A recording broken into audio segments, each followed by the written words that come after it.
Alors, pour pouvoir réaliser ton aura sur les ongles, je vais te montrer le matériel dont tu vas avoir besoin. Donc moi, en premier temps, je vais prendre ma capsule, forcément pour pouvoir te montrer comment est-ce que je réalise mon aura nails. Ensuite, je vais prendre mon vernis. Aujourd'hui, j'ai décidé de prendre un jaune. Bon, ça se voit déjà sur le flacon, mais c'est pas grave, je te remonte quand même. Donc voilà, je prends mon jaune. Ensuite, je vais me munir de cette palette. Donc, c'est une palette qui peut être autant utilisée pour le maquillage que pour les ongles. Franchement, c'est vraiment la même chose. Même si tu as, par exemple, je sais pas, une palette de maquillage que tu n'utilises pas, mais bon, enfin, je trouve que c'est toujours mieux d'en prendre une vraiment que tu utilises que pour les ongles. Comme ça, tu peux la mettre dans ton matériel et tu la mélanges pas avec tes affaires personnelles. Donc moi, celle-ci, c'est vraiment une palette que j'ai achetée exprès pour pouvoir la garder, pour pouvoir faire mon nail art, etc. Donc, je prends cette palette de maquillage-là. Ensuite, ce dont je vais avoir besoin, ça va être de mes pinceaux. Donc, je vais prendre un plus gros. Toujours, vous voyez, avec un embout un peu comme ça, fluffy. Un peu plus gros. Et ensuite, d'un autre pinceau, mais un peu plus petit. Vous voyez, la tête, elle est un peu plus ronde. Ici, vous voyez, on a une morphologie un peu des poils qui sont complètement différentes comparées à son voisin. Donc ça va vraiment être pour faire le contour un peu plus gros. Vous voyez, et ça va être pour faire l'intérieur et vraiment renforcer au maximum la couleur. Donc voilà, une fois que j'ai mes deux pinceaux, je vais également mettre cette finition mat sur ma plaque d'ongles juste avant de mettre ma décoration. Mais dans tous les cas, je vous montrerai bien l'ordre, etc. Mais le vernis mat est très important dans le processus. Donc n'hésitez pas à vous fournir d'un vernis mat, mais juste après, vous allez mettre un vernis brillant avec une finition brillante, vous inquiétez pas. Mais c'est vraiment mieux que ça se passe comme ça pour pouvoir bien étaler la matière. La seule chose dont je vais avoir besoin ensuite, c'est de ma finition. Voilà, comme ça je vais pouvoir fermer mon nail art et ma cliente pourra repartir sans souci jusqu'à son prochain remplissage dans 3 à 4 semaines. Voilà les filles, ce qu'il en est pour le matériel. Hop, j'ai pris mon ongle, donc ma capsule voilà en forme d'ongle. Ensuite, je prends mon vernis semi-permanent jaune que je vais, hop, hop, voilà, je l'applique sur toute la surface.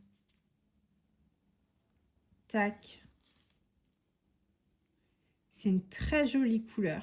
J'ai choisi celle-ci parce qu'on est à la porte du printemps. D'ailleurs, ça va être le printemps dimanche. Et j'avais bien envie de faire un truc un peu dans le thème.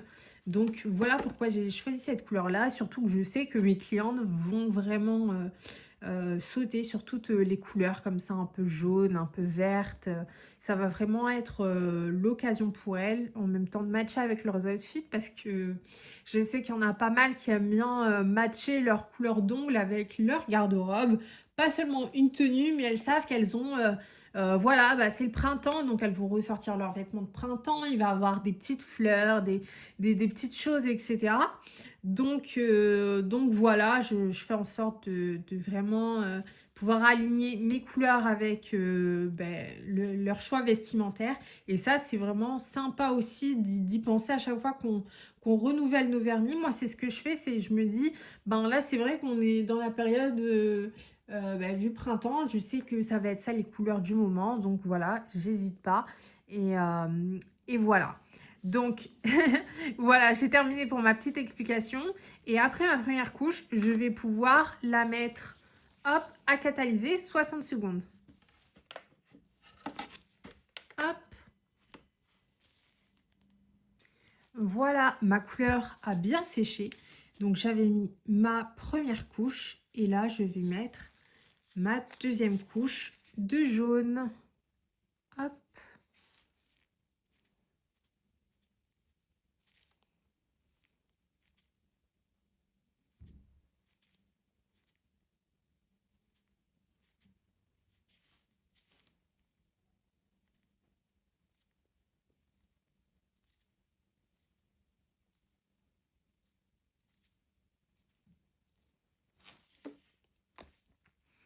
Voilà, j'ai bien appliqué ma deuxième couche de jaune. Cette couleur est vraiment mais sublime. Je kiffe vraiment, vraiment. Et je sens que je vais la mettre sur moi dans pas très longtemps. Hop. Et donc, je vais la catalyser une nouvelle fois, 60 secondes. Et du coup, mon top coat mat, hop, vous voyez, et tout de suite, on voit que ça fait vraiment tout lisse. Vous voyez, ça change tout de suite de quand c'est mat, quand c'est brillant, pardon. Et là, en fait, le fait que ce soit mat, ça va me permettre tout de suite de pouvoir appliquer ma poudre. Hop, donc celle-ci dont je vous avais parlé tout au début. Et là, pour aujourd'hui, vu qu'on a du jaune et que je voulais quelque chose de très peps, etc. pour les beaux jours, etc. Vu qu'il y a pas mal de soleil dehors, j'ai opté du coup pour cette couleur. Cette couleur rose, vous voyez, elle a déjà... Enfin, elle est très demandée, hein, celle-ci. Franchement, sur toute ma palette, comme vous voyez, c'est celle-ci qui a été le plus utilisée. Vous voyez, la jaune, jamais elle a été utilisée. La bleue, idem, enfin, vite fait. La violette aussi, pareil. Mais vous verrez, hein, celle-ci, c'est vraiment... la rose, là, elle est vraiment très, très, très demandée. Et donc, vu que j'ai pris ma palette de couleurs, je vais me munir de mon petit pinceau. Vous voyez, hop, je vais prendre celui-ci avec une petite tête. Tac, je prends un peu de matière. Hop, et je vais pouvoir tout de suite l'appliquer sur mon ongle. Je vais venir au centre et je vais commencer par faire des petits cercles. Vous voyez, mais sans appuyer. Hop, je reste vraiment en surface. Vraiment, comme si que je faisais un maquillage. Vous voyez, et le fait en fait qu'on ait le côté mat, tout de suite en fait le côté un peu peau de pêche comme ça va permettre de bien s'imprégner de la matière tout de suite. Hop, je peux aussi souffler pour vraiment enlever le surplus, vous voyez, de poussière inutile. Hop, donc là je reprends une nouvelle fois la matière. Hop, je la garde à disposition et je la garde fermée pour pas qu'il y ait de petits résidus en trop qui tombent sur les autres couleurs, tout ça.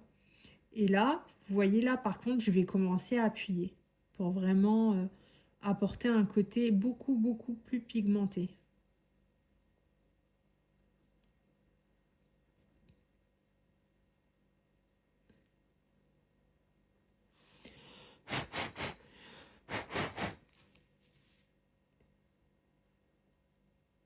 Hop.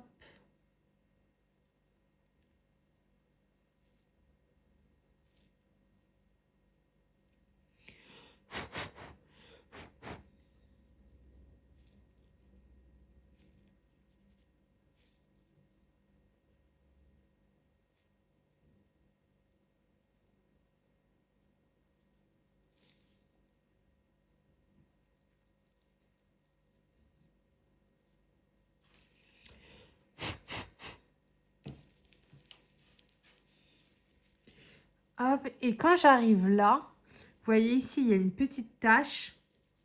Je sais pas comment ça se fait. Je crois que j'ai fait un petit coup entre deux. Mais bon, c'est pas grave. Donc là, vous voyez, j'ai ma petite aura qui a été faite. Je vais essayer de la retirer.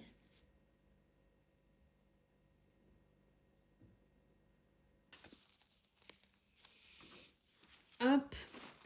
Bon, finalement, j'ai frotté avec mon mouchoir et j'ai mis un peu de cleaner dessus.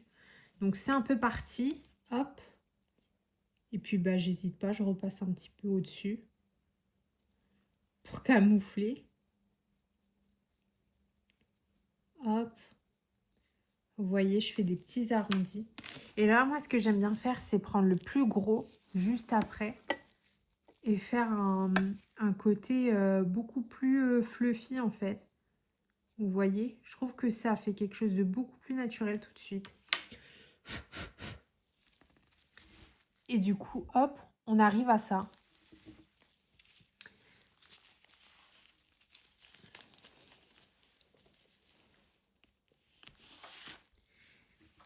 Voilà, on a terminé du coup de placer Laura Nails. Et là, je vais prendre ma finition brillante et je vais l'appliquer sur l'ensemble de la surface. Hop.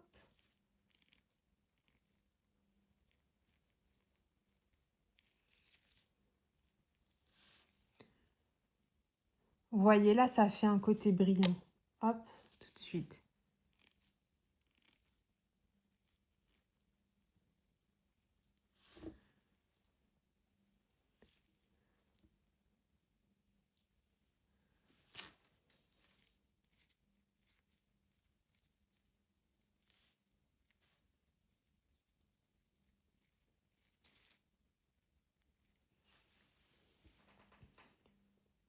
Vous voyez?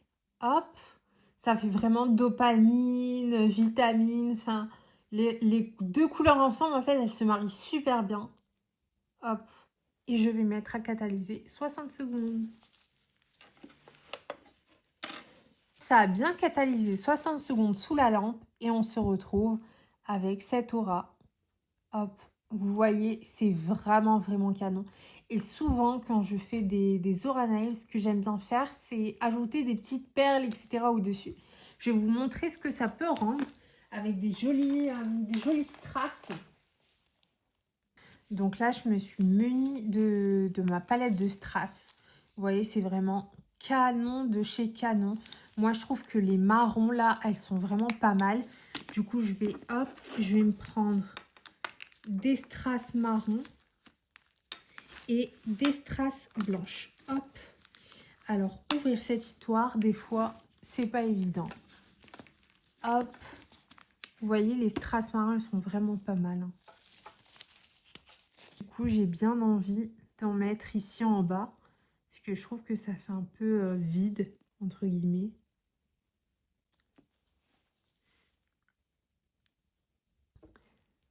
Hop.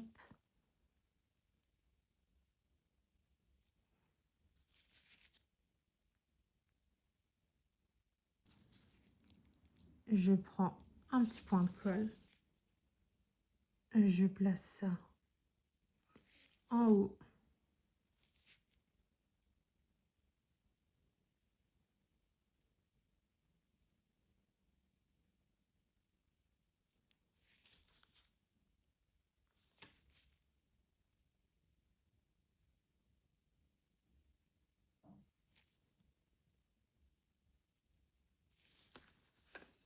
Et voilà. Donc là, on a les strass de placer. Et là, je vais pouvoir encore catalyser 60 secondes. C'est tout bon pour Laura Nails. Hop, vous voyez, ça fait vraiment, vraiment canon. Surtout avec les strass, ça fait vraiment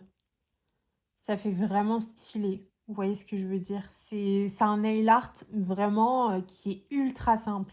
Ici, on a juste une aura avec deux strass. Et vous voyez, ça fait vraiment l'affaire, quoi.